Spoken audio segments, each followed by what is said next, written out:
I discovered my English teacher's secret. Not just any secret. The kind that ends careers. The kind that destroys families. 8th grade. Illinois. Mr. Davidson was the teacher everyone respected. Strict. Professional. Never cracked a smile. Even the principal tiptoed around him.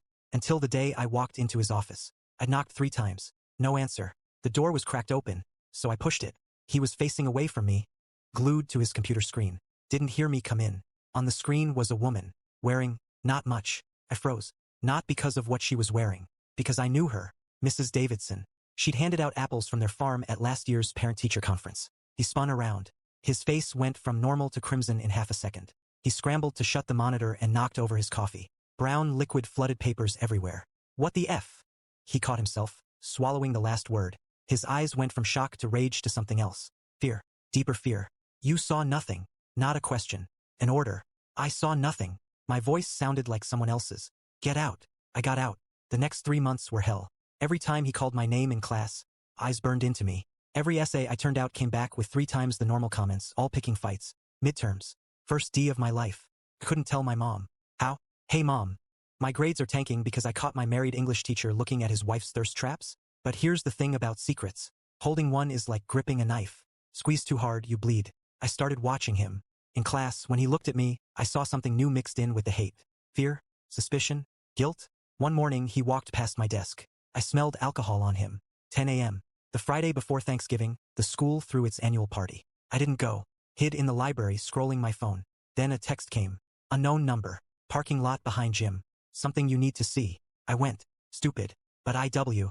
And, crouched behind a dumpster, I spotted Mr. Davidson's car. Windows down. Smoke curling out. Someone sat next to him. Not his wife. She was crying. He was comforting her. Hand on her thigh. Staying there longer than comforting requires. I pulled out my phone. Took a picture. The flash went off. Shit. He turned. Saw me. Saw the phone. The look in his eyes. I'll never forget it. Cornered animal. Dangerous. Next day, principal's office. Mr. Davidson sat there, face calm. His wife stood by the window, eyes red and swollen. The principal slid a paper across the desk. Suspension notice. Repeatedly spreading false information about a staff member, causing severe emotional distress. I froze. Told them about the photo. The woman in the car. Mrs. Davidson spoke. That was my sister. Her husband just left her. I asked my husband to comfort her. Your photo, bad angle. I looked at Mr. Davidson, stone-faced, but his eyes held something tiny, a flicker of victory. He knew that I knew. I knew that he knew that I knew. But his story? Airtight. Principal asked for the photo. Said I deleted it. I didn't. But what good would it do? Prove he comforted his sister-in-law? Explain how I saw his computer screen that day? Then I'd have to explain what I saw on it. I stayed quiet. 1 week suspension. Walking home, my dad called. Asked why I missed the party. Said I felt sick. He told me to rest. I hung up and stood at the corner for 20 minutes. Came back Monday. Requested a class transfer from Mr. Davidson's English. Denied. No valid reason. Last day of the semester, he handed back final grades. I opened mine. C-.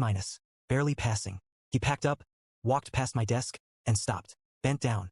Whispered so only I could hear. Some secrets?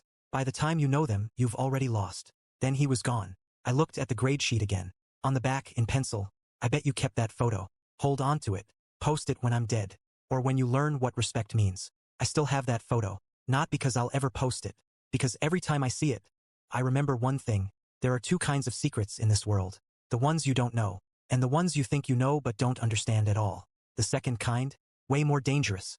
Mr. Davidson retired last year. Word is he bought a place in Florida. With his wife. The same wife who cried in that office that day. Same one. Always the same one. The sister in the car? I looked her up later. His wife is an only child. So who was that woman? I'll probably never know. Just like he'll never know. That day in his office before I walked in, I knocked 3 times. No answer. I was about to leave. Then I heard a woman's voice. Soft. Through the door. It's okay. Come in. He had headphones on. Didn't hear it. I did. And to this day, I have no idea who that voice was talking to.